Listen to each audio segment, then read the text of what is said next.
आपण माने जानती कि पृथ्वी रे एमिति गोटे समुद्र पथ अछि जहाकु बंद करागले समग्र विश्वर तेल व्यवसाय अस्थिर होई पारे। आज्ञा हाँ, मु कहूची स्ट्रेट ऑफ हॉर्मुज कथा जहाकु नै एबे सबुठी चर्चा। दुनिया रे एबे चलीछि गोटे बड़ युद्ध। एही द्विपाक्षिक युद्ध रे अमेरिका और इस्राएल विरुद्ध रे ईरान लढ़ी चलीछि, जहा पाई अन्य देश मानक उपरे तार खराब प्रभाव पड़िलाणी। मुख्य रूपे मिडिल ईस्ट देशर तेल उपरे सारा देश निर्भरशील। आउ युद्ध पाई एहा बंद हेबा परे अनेक देश रे एहार संकट देखा जाइछि। तो मु आज यही स्ट्रेट ऑफ हॉर्मुज को डिटेल रे पूरा एक्सप्लेन करिवि, तेणु वीडियो को शेष जाए देखंतु। स्ट्रेट ऑफ हॉर्मुज काहेकि बंद अछि, भारत भली अन्यान्य देश कौन पाई एथिरे सफर हेबे, ए सब विषय रे मु आपनकु कहिबि। मध्य पूर्व बा मिडिल ईस्ट देश मानकर अधिकांश तेल एक छोट समुद्र पथ द्वारा विश्वर अनेक देश को पहुंचे। एही गुरुत्वपूर्ण समुद्र पथर ना हेउछि स्ट्रेट ऑफ हॉर्मुज। आजर एही वीडियो रे आमे जानिबा स्ट्रेट ऑफ हॉर्मुज केउठी अछि, काहेकि यह विश्व पई एते गुरुत्वपूर्ण एवं जदि यह बंद होई जाय तेबे भारत सहित समग्र विश्व को केमिति प्रभाव पड़िबो। प्रथमे जानतु एही स्ट्रेट ऑफ हॉर्मुज केउठी अछि। स्ट्रेट ऑफ हॉर्मुज हेउछि गोटे संकीर्ण समुद्र रास्ता जहा पर्सियन गल्फ को गल्फ ऑफ ओमान सहित जोड़ी थाए। एही समुद्र पथ ईरान और ओमान मध्य रे अवस्थित। एहार प्रस्थ अनेक स्थान रे प्राय 30 रु 40 किलोमीटर पर्यंत रहिछि, किंतु जहाज चलिबा पई जे मुख्य पथ अछि सेथिर प्रस्थ एहा ठारू भी कम। काहेकि स्ट्रेट ऑफ हॉर्मुज एते गुरुत्वपूर्ण? स्ट्रेट ऑफ हॉर्मुज को विश्वर सबुठारु गुरुत्वपूर्ण ऑयल ट्रांजिट रूट बोली मना जाए। मध्य पूर्वर देश माने जो माने कि Saudi Arabia, United Arab Emirates, Kuwait, कतार और इराक, एही देश माने विश्व को बहुत परिमाण रे तेल रप्तानी करंती।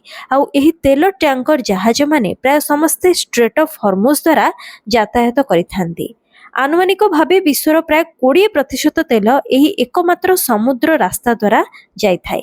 जदि स्ट्रेट ऑफ हॉर्मुज बंद हो जाए ताहले कौन हेबो? जदि कोनोसी युद्ध किंबा राजनैतिक संघर्ष द्वारा स्ट्रेट ऑफ हॉर्मुज बंद हो जाए तेबे विश्व अर्थनीति उपरे भयंकर प्रभाव पड़ी पारे, जहा कि वर्तमान घटुछि। तेल आपूर्ति कमी जीवो, पेट्रोल और डीजेल रो दाम बहुत बढ़ी जीवो, विश्व व्यवसाय रे बड़ प्रभाव पड़िबो। एही कारणरू विश्वर बड़ बड़ देश माने एही समुद्र पथ को बहुत गुरुत्व देई थांती। भारत पई केमिति समस्या होई पारे? इंडिया मध्य पूर्व देश मानक ठारू बहुत परिमाण रे तेल आमदानी करि थाए। एही तेलर अधिकांश स्ट्रेट ऑफ हॉर्मुज द्वारा भारत को आसी थाए। तेबे जदि एही समुद्र पथ सबुदिन पई बंद होई जिवो तेबे भारत रे अनेक समस्या देखा जीवो, जेमिति कि पेट्रोल और डीजेल रो दाम बहुत बढ़ी जीवो, तेल आपूर्ति कमी जीवो, भारतर अर्थनीति उपरे घोर चाप पड़िबो, ट्रांसपोर्ट और इंडस्ट्री खर्च बढ़ी जीवो। सेथि पई भारत सरकार सबु बेले एही अंचलर सुरक्षा और परिस्थिति उपरे नजर रखि थाए।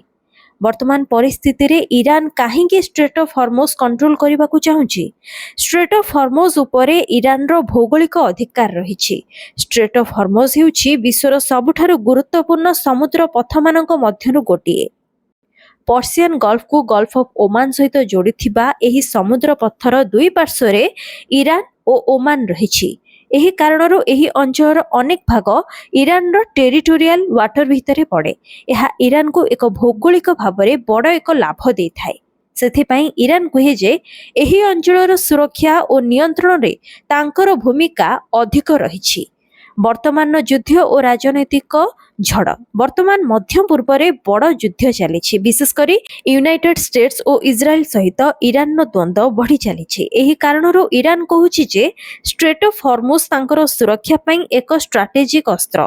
तेबे एथिबाई विश्व तेल व्यवसाय उपरे घोर चाप सृष्टि होछि। स्ट्रेट ऑफ हॉर्मुज द्वारा प्राय विश्वर 20% तेल आसी थाए।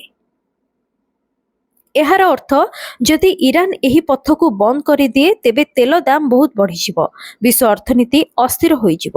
ଏହି କାରଣରୁ ଇରାନ ଏହି ସମୁଦ୍ର ପଥକୁ ଜିଓ ପଲିଟିକାଲ ଲେଭରେଜ ଭାବରେ ବ୍ୟବହାର କରୁଛି।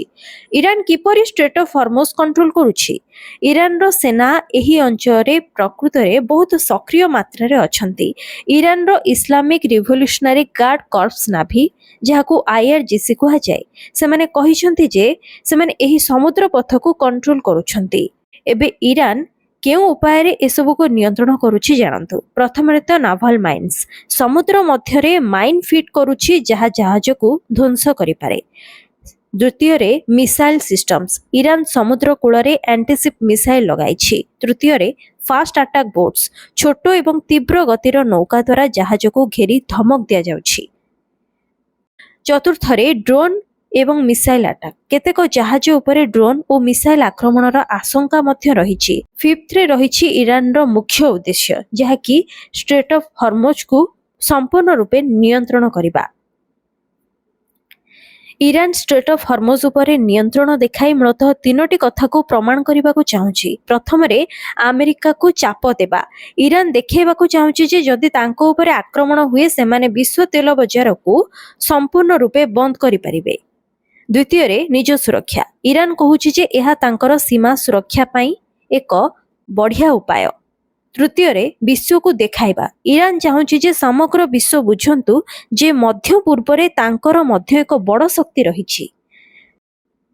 ତେବେ ଏହାର ପ୍ରଭାବ ବିଶ୍ୱ ଉପରେ ଖରାପ ଭାବରେ ପଡୁଛି। ଏହି ସଂଘର୍ଷ କାରଣରୁ ତେଲ ଦାମ ବଢ଼ି ଚାଲୁଛି, ଅନେକ ଜାହାଜ ଯିବାକୁ ଭୟ କରୁଛନ୍ତି, ଅନେକ ଦେଶ ବିକଳ୍ପ ରାସ୍ତା ଖୋଜୁଛନ୍ତି, କେତେକ ଜାହାଜ ଏହି ଅଞ୍ଚଳରେ ଆକ୍ରମଣର ସମ୍ମୁଖୀନ ମଧ୍ୟ ହେଉଛନ୍ତି। ତ ସରଳ କଥାରେ କହିଲେ ଷ୍ଟ୍ରେଟ୍ ଅଫ୍ ହର୍ମୋଜ କେବଳ ଗୋଟିଏ ସମୁଦ୍ର ପଥ ନୁହେଁ, ଏହା ବିଶ୍ୱ ଅର୍ଥନୀତିର ଏକ ମୁଖ୍ୟ ନାଡ଼ି। ଏହି ଅଞ୍ଚଳ ଉପରେ ନିୟନ୍ତ୍ରଣ ରଖିଲେ କୌଣସି ଦେଶ ବିଶ୍ୱ ତେଲ ବଜାର ଉପରେ ବଡ଼ ପ୍ରଭାବ ପକାଇପାରେ। ସେଥିପାଇଁ ଇରାନ ବର୍ତ୍ତମାନ ଏହି ସମୁଦ୍ର ପଥକୁ ନିଜର ଷ୍ଟ୍ରାଟେଜିକ ଶକ୍ତି ଭାବେ ବ୍ୟବହାର କରୁଛି। ତେଣୁ ଷ୍ଟ୍ରେଟ୍ ଅଫ୍ ହର୍ମୋଜ କେବଳ ଗୋଟିଏ ସମୁଦ୍ର ପଥ ନୁହେଁ, ବରଂ ବିଶ୍ୱର ତେଲ ବ୍ୟବସାୟର ଏକ ମୁଖ୍ୟ ଗେଟୱେ। ଏହି ଛୋଟ ସମୁଦ୍ର ରାସ୍ତା ଉପରେ ବିଶ୍ୱର ଅନେକ ଦେଶର ଅର୍ଥନୀତି ନିର୍ଭର କରେ। ଯଦି କେବେ ଏହି ପଥରେ ବଡ଼ ସମସ୍ୟା ହୋଇଯାଏ ତେବେ ତାହାର ପ୍ରଭାବ ସମଗ୍ର ବିଶ୍ୱରେ ପଡ଼ିପାରେ। ରିପୋର୍ଟରୁ ସୂଚନା ମିଳିଛି ଯେ ବର୍ତ୍ତମାନ ଇରାନ ଭାରତୀୟ ଫ୍ଲାଗ ଲାଗିଥିବା ଜାହାଜକୁ ଷ୍ଟ୍ରେଟ୍ ଅଫ୍ ହର୍ମୋଜରୁ ଯିବା ଆସିବା ପାଇଁ ଅନୁମତି ଦେଇଦେଇଛି।